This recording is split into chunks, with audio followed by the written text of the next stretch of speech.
ज्या बापानं सिकंदर शेख सारखा पैलवान घरात तयार केला हमाली करून, त्या बापाच्या पाठीवरती अजून जाऊन जरा फोड बघा, अजून सुद्धा पाठीवरती फोड बघायला मिळतील.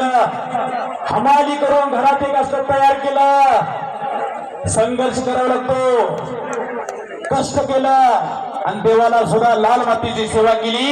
ईश्वराला सुद्धा सिकंदर शेख सारखं रत्न पदरात टाकावं लागलं. हाडाच्या काड्या केल्या, रक्ताचं पाणी केलं, म्हणून असा पैलवान घरात तयार झाला. उरामंदी माया त्याच्या काळ्या मेघावानी, दाखविना कधी गुन्हा डोळ्यातलं पाणी.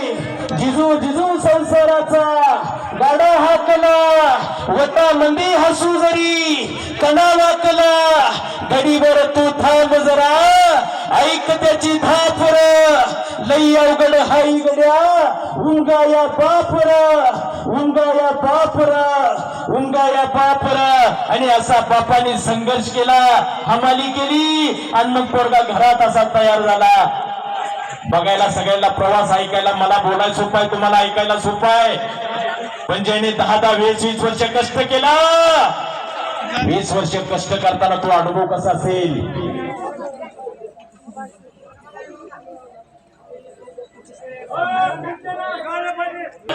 आणि त्याच्यानंतर 10-20 वर्षाचा कालावधी उलटून गेला आणि त्याच्यानंतर न कोणी या महाराष्ट्राचे कुस्ती क्षेत्र,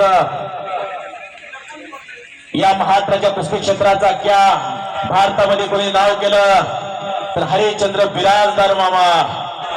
1970, 1972, 69, 70, 71चा कालखंड आहे. आणि तिथून बघा 70 पासून कालखंड घ्यावा, 2024 पर्यंत बघा, 2025 पर्यंत बघा, किती वर्ष उलटून गेले हो. असा पैलवान भारताला बघायला मिळाला, असा सिकंदर शेख पैलवान. आणि